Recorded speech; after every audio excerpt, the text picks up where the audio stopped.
Welcome to 2020। Caucasus का दबा हुआ आग फिर से भड़क चुका है। दुनिया में ग्लोबल पैंडेमिक के साथ साथ दुनिया के बहुत से जगह पर जो मिलिट्री हॉट स्प्लैश पॉइंट दिखने को मिल रहा है, उनमें एक और नाम ऐड हो चुका है और वो है Armenia Azerbaijan conflict over disputed territory of Nagorno Karabakh. जो कोई नई बात तो नहीं, बट इस बार सिचुएशन सीरियस हो रहा है और एक लिमिटेड वॉर से फुल स्केल वॉर पर कन्वर्ट हो सकता है, जो कॉकेसस रीजन तथा पूरी दुनिया के पॉलिटिक्स को इफेक्ट कर सकता है। So this is factory, let's start. Armenia और अज़रबैजान दोनों एक सोवियत स्टेट है जो यूएसएसआर के विघटन के बाद आज़ाद हुआ, जहां आर्मेनिया एक क्रिश्चियन प्रधान देश है और अज़रबैजान एक मुस्लिम कंट्री। आज़ादी के समय नागोर्नो कराबाख, जो अज़रबैजान का एक क्रिश्चियन मेजॉरिटी आर्मेनियन एथनिक लोगों का एरिया है, वो अज़रबैजान से आज़ाद होके आर्मेनिया के साथ ज्वाइन होना चाहता था। इसको लेके 1991 में आर्मेनिया और अज़रबैजान के बीच जंग शुरू हुआ, जो 1994 में ख़त्म हुआ और इस जंग में आर्मेनिया पूरे का पूरा नागोर्नो कराबाख को अपने कंट्रोल में ले लिया। एक ऑटोनोमस स्टेट तैयार हो गया नागोर्नो कराबाख में, आर्टसक नाम का।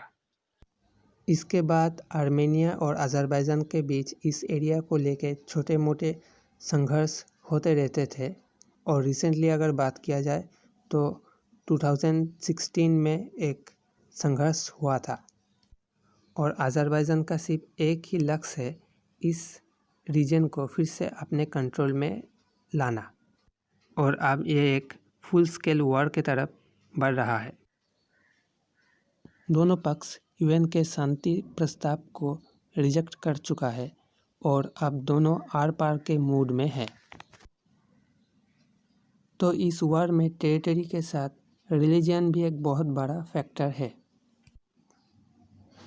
जहां तुर्की अज़रबैजान को सपोर्ट कर रहा है और अब खुलकर सामने आ चुका है, जहां तुर्की का F-16 आर्मेनिया का Su-25 मारने से ये क्लियर हो जाता है।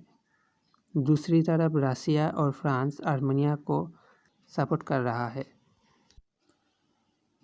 और यहाँ पर यह बोलना ज़रूरी है कि अज़रबैजान एक ऑयल और गैस एक्सपोर्टर कंट्री है और वो अपना ऑयल रेवेन्यू को अपने मिलिट्री में हेविली इन्वेस्ट कर रहा है। और इधर तुर्की प्रेसिडेंट एर्दोगान, जो खुद को मुस्लिम दुनिया का लीडर बनाना चाहता है सऊदी अरेबिया को हटा के, उसके लिए ये एक बहुत बड़ा मौका है अपना स्ट्रेंथ को दिखाने का। ठीक वैसे ही जैसे कुर्दिश के खिलाफ सीरिया में अपना स्ट्रेंथ दिखाने की कोशिश की। सो अगर वो जंग हारता है तो ये उसके लिए गले का हड्डी बन जाएगा। तो अगले वक्त में अगर हालत नहीं सुधरता तो ये कहा ही जा सकता है कि कॉकेसस रीजन एक बहुत बड़ा जंग देखेगा। सो आज के लिए इतना ही, मिलते हैं नेक्स्ट वीडियो में।